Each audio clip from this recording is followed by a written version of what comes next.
Më 29 mars, Partia Demokratike Dega Elbasan do t'i drejtohet procesit të zgjedhjes së kryetarit të ri, ku në gar janë 5 kandidat me profile dhe angazhime të ndryshme politike dhe profesionale.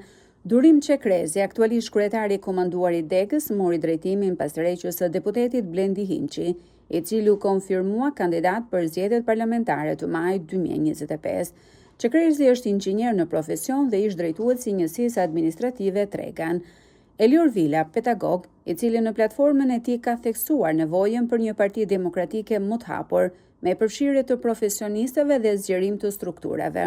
Lumturi Hasa, mjeke dhe ish kandidate për deputete në zgjedhjet e majit 2025, është e vetmja grua në këtë garë. Ajo vjen nga radhët e PD-us dhe është e angazhuar prej kohësh në struktura, duke synuar një PD më të fortë dhe më shumë përfshirje të rive dhe grave.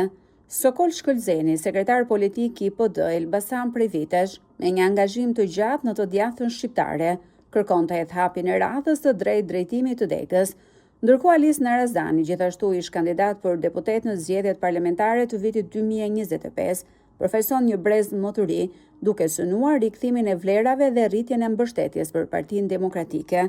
Ky proces shihet si një moment i rëndësishëm për drejtimin dhe organizimin e mëtejshëm të PD-s në Elbasan.